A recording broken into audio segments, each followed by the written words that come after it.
L'actualité du jour en ce jeudi 14 août sur votre télévision Labari. Merci d'être au rendez-vous que nous amorçons par le sommaire. Les fortes précipitations enregistrées ces dernières semaines riment hélas avec inondations et dégâts en tout genre, notamment dans les régions de Dosso et Tillabéri. Une situation de catastrophe que nous dresse la coordinatrice de la cellule de coordination humanitaire. Vous l'entendrez dans ce journal. Mouvement d'humeur destructeur de la population de Danguissa dans la région de Maradi mardi dernier. Non contente et à bout de nerfs contre le tir de dynamite pour le concassage des roches par la CSE en charge de la construction de la route Guidan-Rumji-Madawa, elle est allée saccager le matériel de l'entreprise et les locaux de la mairie. Précision également dans ce journal. Après le sommaire, les détails, mesdames, messieurs, bonsoir et bienvenue au journal. À l'entame de ce journal, justement, la pluie en ces temps de fortes précipitations sur son chemin, des inondations et des dégâts à n'en point finir. Un bilan jugé catastrophique et qui sonne l'alarme. La coordinatrice de la cellule de coordination humanitaire est on ne peut plus clair là-dessus. Je vous propose de l'écouter dans un extrait de l'entretien qu'elle a bien voulu nous accorder. Nous l'écoutons. On a eu des inondations malheureusement avec la pluie d'hier, la pluie d'avant-hier et celle d'aujourd'hui, notamment dans les régions de Tillabéri, Dosso et une partie de la région de Maradi. Donc le bilan que je vous donnerai, il est dépassé, mais c'est toujours bon d'avoir une idée de ce qui se passe. On a 4 450 ménages sinistrés pour 27 293 ménages sinistrés. Malheureusement, on a enregistré 12 pertes en vies humaines. Et en ce qui concerne les maisons effondrées, il y a 4 225 maisons effondrées. Donc pour reprendre, j'espère que je n'ai pas mélangé les chiffres. On a 12 pertes en vies humaines. On a 4 450 ménages sinistrés pour une population de 27 293 personnes. Donc, il y a des dégâts particulièrement sur le secteur productif où on a plus de 256 champs dont la production est compromise, plus 79 jardins et 2099 hectares. Donc ça, ce sont les infrastructures. En ce qui concerne le secteur productif, la production est compromise pour ces champs-là et pour ces hectares-là. Il y a en plus les dégâts sur les puits, il y a des dégâts sur les salles de classe. Nous retrouverons la coordinatrice en partie magazine de ce journal. La pluie toujours et les inondations qu'elle entraîne marquent conséquemment le paysage du quartier de Bangabana dans le 2e arrondissement communal de Niamey où une de nos équipes s'est rendue. Mais vous allez le voir, dans ce paysage lagunaire, voire ilien, une nouvelle activité a vu le jour et nourrit son nom, paraît-il. Un reportage signé d'Antofo Nasser. Après l'inondation du quartier Bangabana qui a fait plus d'une centaine de sinistrés et plusieurs boutiques et commerces fermés pour cause de l'inaccessibilité, d'autres par contre se frottent la main. À l'exemple de ces pirogues, à la longueur de journée, Mega facilite le déplacement des résidents de Bangabana qui pour traverser pour aller en ville, qui pour se rendre d'une maison à une autre ou tout simplement se rendre chez le boutiquier d'à côté. Et c'est là, moyennant 25 francs CFA, et il trouve son compte.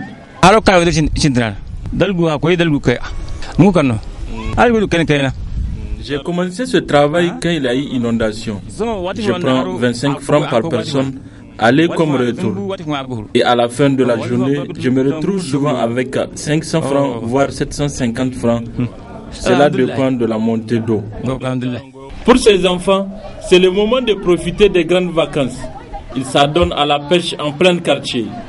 Une pêche avec de bonnes prises, dont une partie sera vendue et l'autre est réservée pour leur propre consommation, nous a confié un des enfants pêcheurs. Ne dit-on pas, le malheur des uns fait le bonheur des autres?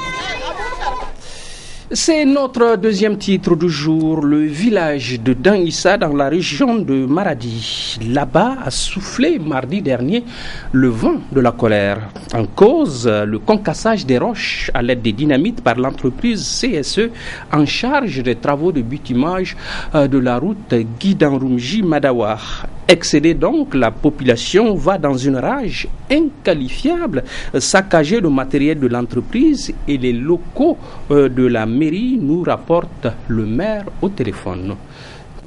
Vous savez, la CSE exploite du granit sur la zone orale de Danissa. Donc, ces derniers temps, effectivement, ils ont continué à faire des tirs.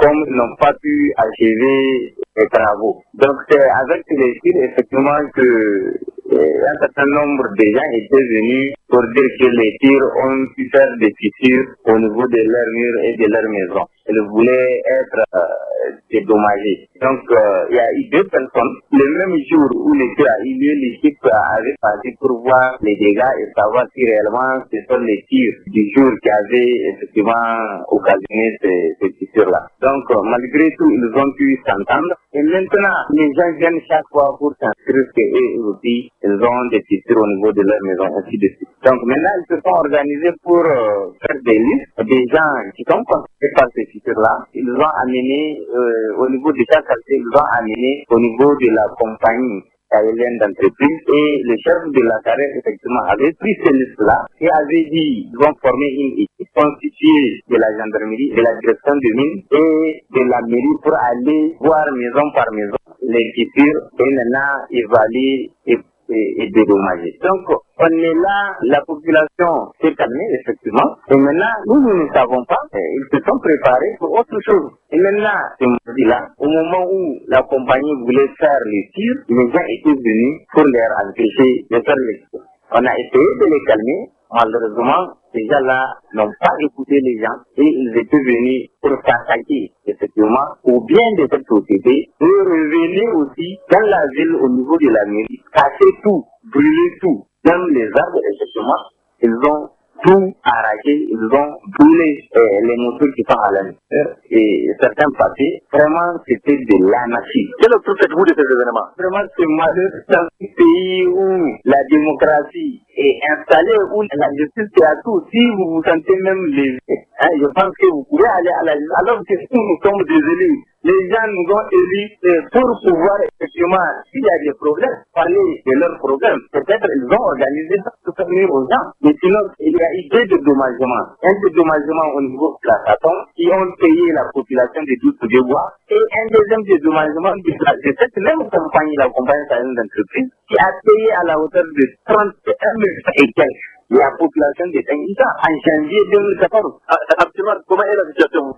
La situation est calme, effectivement. On a mis la main sur 13 personnes qui sont déjà broyées pour que la justice les écoute. Et maintenant, on est en train de chercher les meneurs parce qu'il y a des meneurs qu'on avait vus qui prenaient même les véhicules pour les amener vers ce côté-là. Affaire à suivre donc. Elles ont montré l'exemple, elles ont dit tout haut ce que beaucoup d'entre nous disent tout bas. Elles, ce sont les femmes des associations islamiques du Niger. Ce matin, en effet, elles ont rendu publique une déclaration dans laquelle elles apportent leur soutien indéfectible aux populations de Gaza, victimes innocentes, disent-elles, de l'armée israélienne. C'est un résumé de Memouna Daouda. Il s'agit à travers cette rencontre des associations des femmes musulmanes du Niger d'apporter leur soutien aux populations de Gaza qui depuis quelque temps sont sous les bombes israéliennes. Israël prétend défendre son territoire contre le lancement des roquettes. Alors qu'on nous dise le nombre de victimes occasionnées par ces tirs. Où sont les organisations de défense des droits de l'homme devant le blocus que les Palestiniens subissent depuis juin 2007, qui les prive des droits les plus élémentaires, nourriture, soins et déplacement.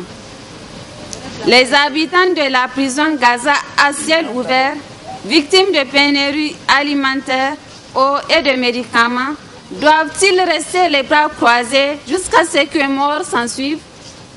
Aujourd'hui, le Moyen-Orient est la région où on peut tuer en toute impunité. Qu'on se rappelle le meurtre de près de 2000 Égyptiens il y a un an de cela. Et aujourd'hui, c'est le tour de plus de 2000 Palestiniens, alors qu'ailleurs, dès que l'on touche à un cheveu d'une minorité, c'est la levée des boucliers et d'envoi de casques bleus, ou tout simplement le bombardement des coupables par qui vous savez. Très touchés par les attaques dont le peuple palestinien est victime, les femmes des associations islamiques du Niger condamnent cette situation dans laquelle se trouvent actuellement les populations de Gaza. Nous, femmes des associations islamiques du Niger, condamnons avec la dernière énergie le massacre du peuple palestinien.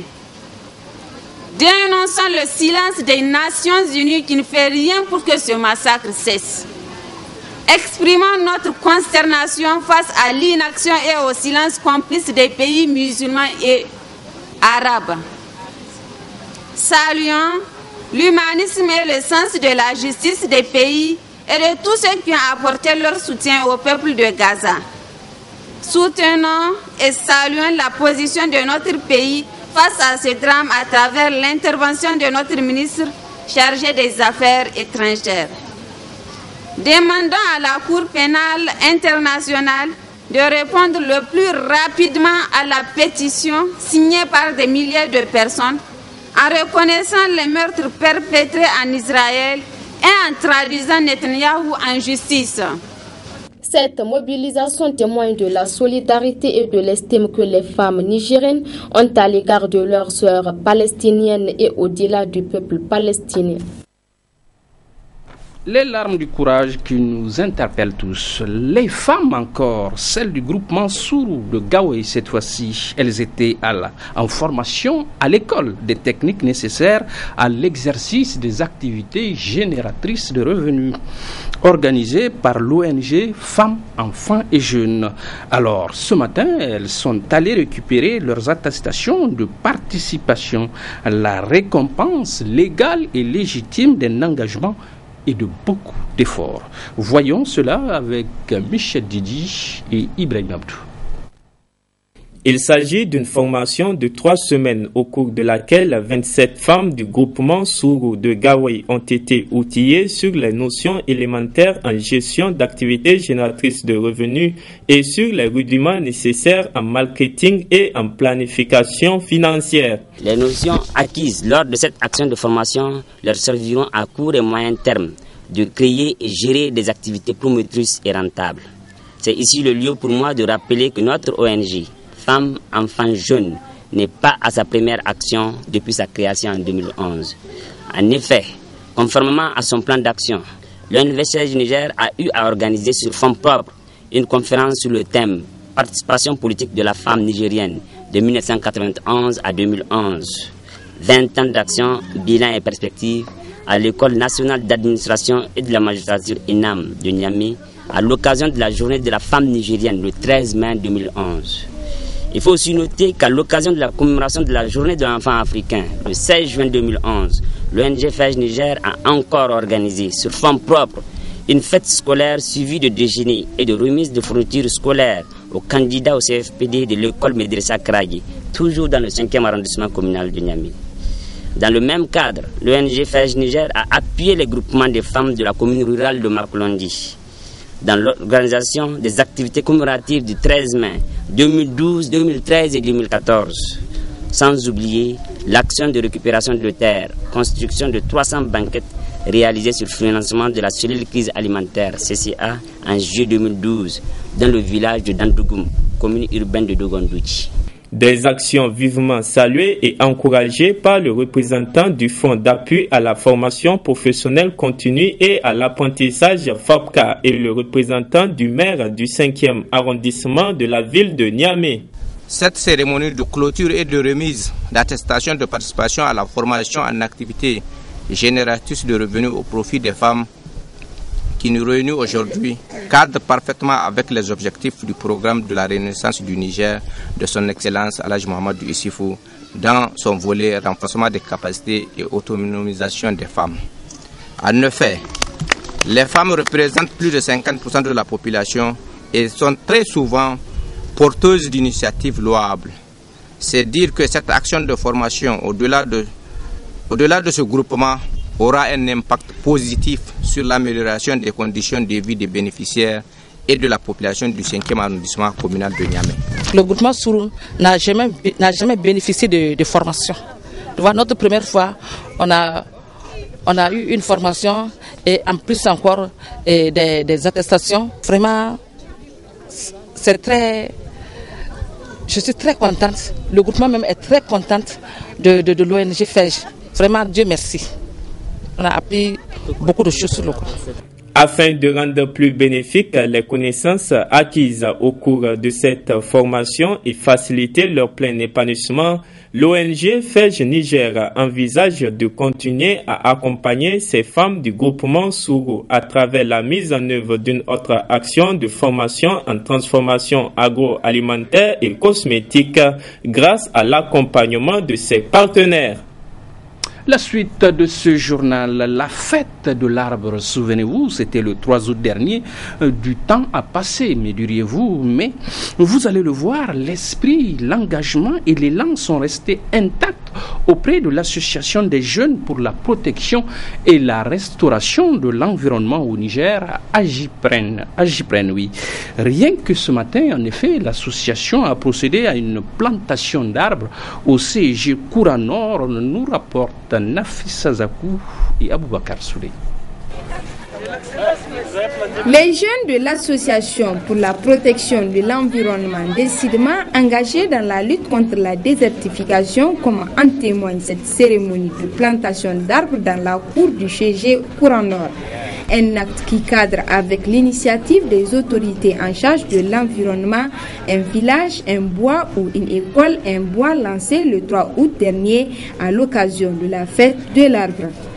Donc au cours de l'année 2014, de août 2014 à 2015, nous allons procéder à la plantation de 2000 arbres et sensibiliser et remercier 2000 jeunes par rapport à chaque arbre. Très ému, le secrétaire général de la région de Niamey, représentant le gouverneur, a encouragé la JPRN pour cette initiative noble et appelle les bénéficiaires à bien entretenir ces plans dans l'intérêt de tous. Au nom du gouverneur de la région de Niamey, au nom des populations de la région de Niamey, je tiens à féliciter très sincèrement l'ONG AGPRN pour ces gestes combien louables pour nos générations actuelles et futures. Donc, je n'ai pas un long discours, juste demander à Madame la directrice de demander aux enfants de bien entretenir ces arbres qui seront demain des sites de récréation et pourquoi pas profiter des fruits aussi de ces arbres. Au cours de cette journée, plusieurs activités seront organisées par la JPRN, notamment des exposés débats sur les thèmes relatifs à l'arbre, les changements climatiques et les risques naturels. Nous en venons au sport et à propos, le Maracana Orange Street Football organisé par l'opérateur de téléphonie Orange Niger bat son plein. Hier après-midi, au complexe FUNIAP de Bukoki a eu lieu la finale des éliminatoires du 2e arrondissement communal de Niamey. Halidou Bourema et Dantofo Nasser nous rendent compte. 2-1, c'est le score final en faveur de l'AS Francophonie contre l'AS Lazare de la finale Orange Street Foot organisée au 2e arrondissement dans le complexe sportif FINIAP de Bukoki. C'est donc l'AS Francophonie qui représentera le 2e arrondissement aux éliminatoires contre les 4 autres arrondissements de la région de Niamey. Le coach de l'AS Francophonie s'est dit satisfait. On est sacré champion, c'est un sentiment de joie qui m'anime. On remercie Orange pour ce grand effort et on l'exhorte à continuer dans ce sens. Bon, pour les enfants, je dirais que les enfants ont bien le maillot et le travail a payé. Je dis grand merci à Orange et grand merci à tous ceux qui nous supportent. Deuxième sur les 8 équipes ayant participé à cet éliminatoire. Le coach de l'AS Lazare ne cache pas non plus sa joie et salue surtout l'initiative d'Orange Niger. Je peux dire que le plan ne sont pas démérités. Vraiment, ils se sont joués à fond. On a préparé l'équipe physiquement, moralement, physiquement pour pouvoir affronter l'adversaire. Moi, je peux dire que les enfants ils sont fatigués. C'est pas facile vraiment de jouer jusqu'à 2 fois la demi-finale ensemble et la finale. Vraiment, c'est ça qui n'a pas marché. Vraiment, ce que je veux dire à l'ONG, vraiment, et je les encourage vraiment d'avoir accordé la chance à la jeunesse nigérienne. Vraiment, je les encourage pour continuer. Des prix ont été remis aux 2 premiers, mais aussi à toutes les autres équipes participantes. Une façon pour Orange Niger de les encourager. Puis ce fut le tour du 3e arrondissement communal de Niamey où le Maracana Street Football a égayé le public aujourd'hui même. 8 équipes ont croisé le fer et la première représentera l'arrondissement. Le compte rendu de Dantofo Nasser, décidément au four et au moulin. Nous l'écoutons. Le tournoi de Maracana Orange Street Foot suit son bonhomme de chemin. En effet, après le 1er et le 2e arrondissement, c'est au tour du 3e arrondissement d'acquérir ce tournoi au CCOG de Niamey.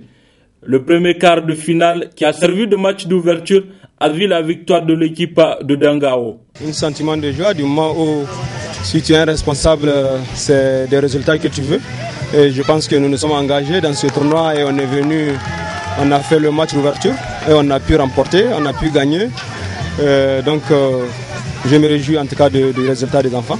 Quant aux entraîneurs des différentes équipes, l'initiative d'Orange Niger permet de détecter des jeunes talents. Nous, les entraîneurs des jeunes, notre objectif et notre but, c'est d'avoir des gens qui organisent à chaque fois des tournois au bénéfice des jeunes.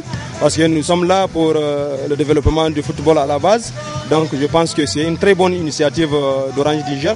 Comme Orange, comme vous le savez, ils sont d'ailleurs les sponsors officiels même du MENA. Donc je pense qu'on va encore dire salut vraiment à l'Orange. C'est une bonne initiative, très louable et vraiment à encourager parce que ça motive les jeunes, ça les amène vraiment à se donner comme il le faut.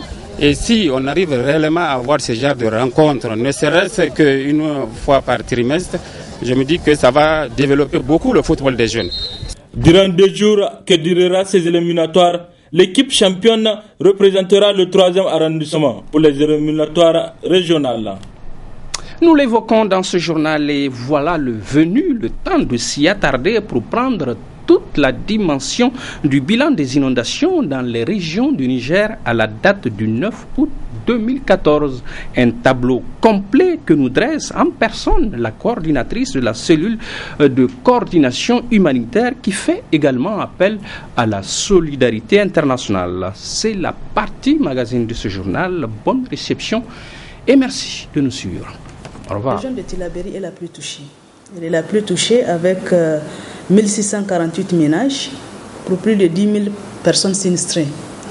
Ensuite vient la région de Dosso avec 1187 ménages sinistrés pour plus de 7900 personnes sinistrées. Ensuite c'est la région de Tawa pour 1010 ménages sinistrés et la région de Maradi, ensuite la région de Niamey. La région de Maradi avec 111 ménages sinistrés, mais qui sont passés depuis un moment à plus de 1000 ménages sinistrés. C'est la situation dont je vous parlais. Et la région, ensuite la région de Niamey.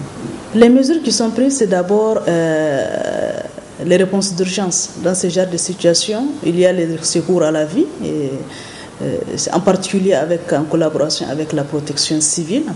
Et il y a la réponse d'urgence. La réponse d'urgence, c'est tout ce qui est assistance alimentaire et assistance non alimentaire. Dieu merci, pour l'instant, on a pu couvrir l'ensemble des besoins avec l'appui des partenaires. On a pu couvrir l'ensemble de ces besoins. On avait déjà couvert les besoins pour la moitié des personnes sinistrées suite à la pluie du 24 juillet. Ensuite, on a couvert maintenant les besoins des sinistrés.